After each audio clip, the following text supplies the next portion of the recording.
Assalamualaikum warahmatullahi wabarakatuh. Baiklah, terima kasih atas kesempatan yang telah diberikan kepada saya. Saya Rahmawati Ismail, kelas A S1 Farmasi 2017, akan mempresentasikan tugas sintesis senyawa obat tentang sintesis senyawa N-fenyl 4-klorobenzamida. Berikut adalah keunggulan senyawa N-fenyl 4-klorobenzamida. Menurut Kubikova 2016, turunan benzamida yaitu N-fenyl 4-klorobenzamida terbukti memiliki aktivitas antibakteri dan keunggulannya dibandingkan senyawa sebelumnya yaitu menurut skema top list menggunakan senyawa analog 4-kloro akan meningkatkan sifat sterik senyawa sehingga dapat meningkatkan afinitas senyawa terhadap reseptor.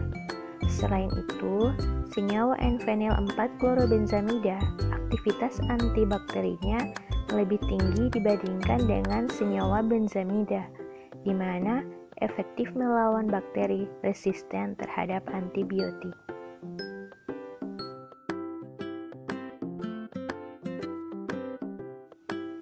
Selanjutnya adalah rasionalisasi diskoneksi, retrosintesis, dan sinton dari senyawa N-fenyl 4-klorobenzamida.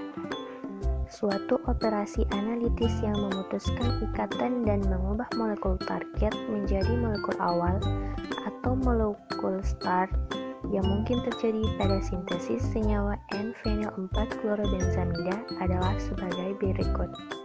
Di sini kita dapat melihat bahwa gambar yang tertera pada sebelah kiri ini adalah rumus struktur dari N-fenyl 4-klorobenzamida. Ketika terjadi diskoneksi, maka senyawa ini diputuskan menjadi dua bagian. Dapat kita lihat pada gambar yang ada pada sebelah kanan.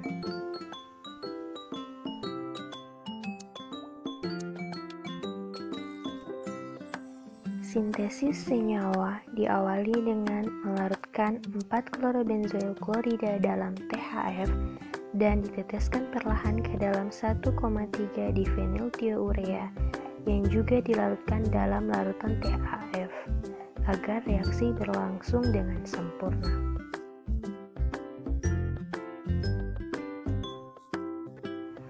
Selanjutnya adalah mekanisme reaksi yang terjadi. Mekanisme reaksi pembentukan N-fenyl 4-klorobenzamida melibatkan reaksi substitusi SN2, di mana di sebelahnya ini kita dapat melihat gambar reaksi tersebut dari turunan benzamida. Mekanisme yang diusulkan dari gambar melibatkan langkah lebih lanjut yang termasuk konversi 1,3 difeniltiourea dan 4-klorobenzoil klorida menjadi N-fenyl 4-klorobenzamida.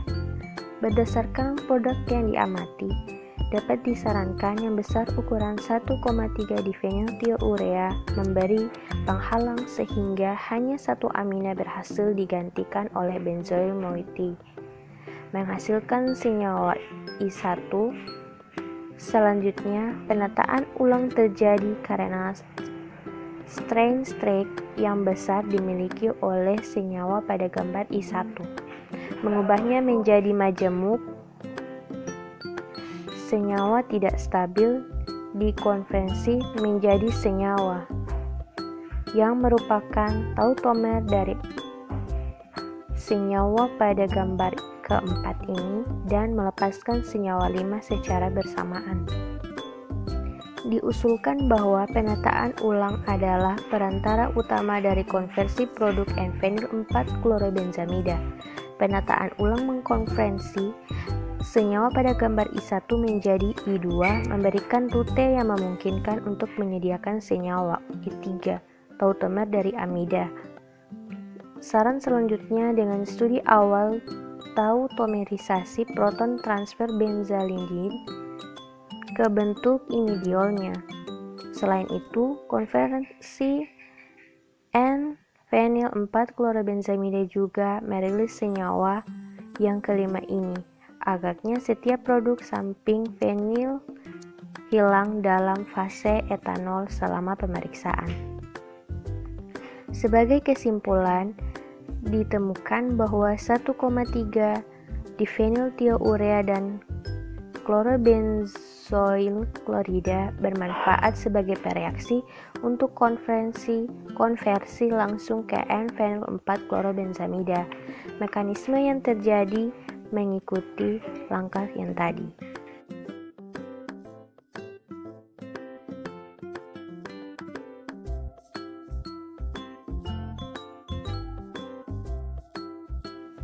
Selanjutnya adalah metode dan cara kerja.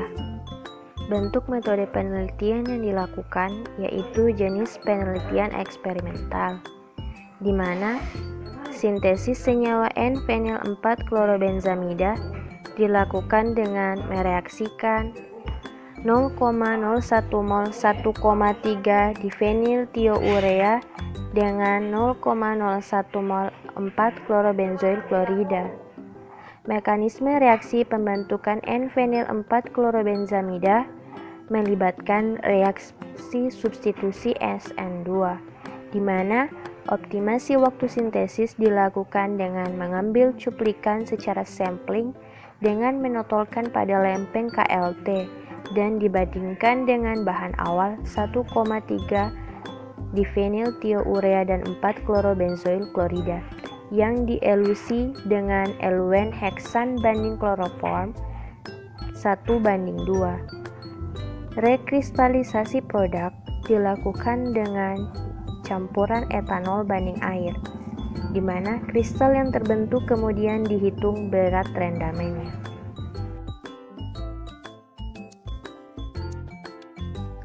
Karakterisasi senyawa N-fenil-4-klorobenzamida meliputi organ oleptis warna dan bentuk, titik lebur dan kelarutan. Konformasi struktur digunakan instrumen HNMR, CNMR, FTIR, dan UV, di mana UV ini digunakan untuk mengecek spektrum untuk memastikan senyawa hasil sintesis yang didapatkan merupakan senyawa N-fenil-4-klorobenzamida.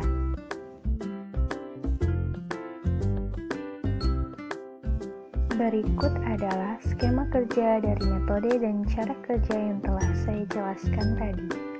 Di sini kita dapat melihat tahap-tahapan dari cara pembuatannya hingga menjadi suatu senyawa N-fenil-4-klorobenzamida. Selanjutnya adalah proses pemurnian, di mana kemurnian senyawa diuji dengan KLT. Uji KLT dilakukan dengan 3 sistem eluen yang berbeda, menunjukkan hanya satu noda yang berbeda dengan noda bahan awal. Berdasarkan noda tunggal pada 3 fase gerak tersebut, maka senyawa produk sintesis dapat dikategorikan murni secara KLT dan tidak mengandung bahan awal 1,3 difeniltiourea dan 4-klorobenzoil klorida. Menurut Ritmaleni dan Nur Cahyani, senyawa murni memiliki jarak lebur kurang dari atau sama dengan 2 derajat Celcius. Dan senyawa hasil sintesis menunjukkan titik lebur 195 sampai 197 derajat Celcius. Baiklah, pada gambar sebelah kanan ini merupakan gambar lempeng hasil eluasi senyawa hasil sintesis dengan 3 sistem eluen di bawah sinar UV. Kita dapat melihat bercak yang timbul pada ketiga gambar KLT ini. Selanjutnya, pada tabel 3 di bagian bawahnya ini merupakan hasil KLT senyawa hasil sintesis dari eluen 1, 2, dan 3 dengan menunjukkan nilai RF yang berbeda-beda. Selanjutnya, pada tabel 2 ini yang di sebelah kiri merupakan titik lebur senyawa hasil sintesis pada replikasi 1, 2, dan 3. Di sini kita dapat melihat titik leburnya dari 195 sampai 197, 195 sampai 197, dan terakhir pada replikasi 3 itu dia 196 sampai 197 derajat Celcius. Selanjutnya adalah cara mengidentifikasi hasil sintesis. Hasil sintesis senyawa N-fenyl 4-klorobenzamida diidentifikasi menggunakan UV dan struktur senyawa dikonformasi dengan spektroskopis HNMR, CNMR, dan FTIR. Pada pemeriksaan spektrum UV, bahan awal 1,3 difeniltiourea berada pada panjang gelombang 331,8 nanometer dan senyawa hasil sintesis memiliki panjang gelombang di 327,8 nanometer. Pergeseran hypsokromik terjadi karena struktur senyawa bahan awal memiliki gugus ausokrom berupa 2 gugus amino dan terdapat gugus C-2S, sedangkan hasil sintesis memiliki 1 gugus amino dan gugus C-2O. Senyawa awal mengandung gugus amino lebih banyak dibandingkan dengan senyawa hasil sintesis dan terdapat perbedaan struktur C-2S menjadi C-2O yang menyebabkan panjang gelombang senyawa hasil akan berada pada daerah yang lebih rendah. Selanjutnya, senyawa hasil sintetis dikonfirmasi dengan spektroskopi FTIR. Hasil konfirmasi struktur menggunakan FTIR dapat dilihat pada tabel 4. Sedangkan konformasi dengan menggunakan CNMR menggunakan pelarut aseton D6 dengan standar internal TMS tetrametilsilina dan spektrum senyawa target dapat dilihat pada gambar 5 serta interpretasi spektrum CNMR dapat dilihat pada tabel 6.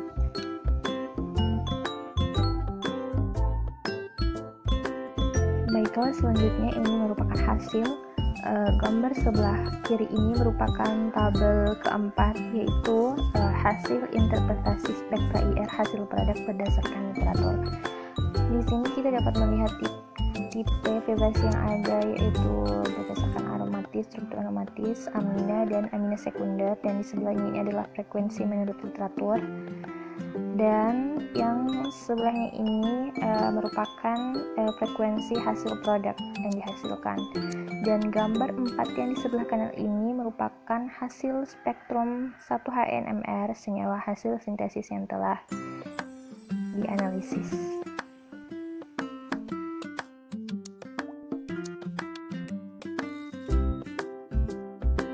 Selanjutnya adalah tabel 5. Ini gambar sebelah kiri ini merupakan interpretasi spektrum 1HNMR senyawa hasil sintesis. Di sini kita dapat melihat pergeseran kimia berdasarkan setiap 7,11 ppm, konsentrasi yang berbeda-beda 7,33 ppm dan seterusnya. Dan sebelumnya ini lagi merupakan jumlah H yang dihasilkan dari setiap konsentrasi ppm. Kemudian ada pembelahan itu ada triplet, droplet, dan singlet, dan posisi H. Selanjutnya pada gambar sebelah kanan ini, gambar 5 ini merupakan spektrum 13 NMR hasil sintesis. Di sini kita dapat melihat spektrumnya dari hasil yang telah kita dapatkan.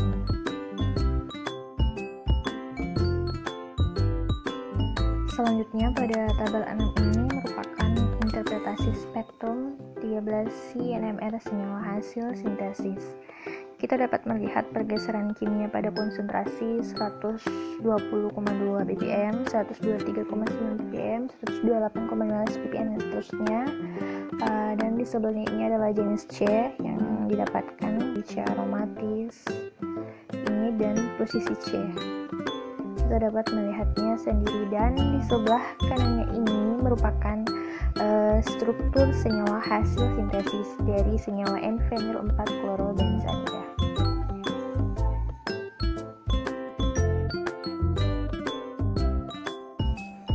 Baiklah teman-teman, ya itulah hasil presentasi dari saya mengenai sintesis senyawa N-fenyl klorobenzamida. Lebih dan kurangnya saya mohon maaf.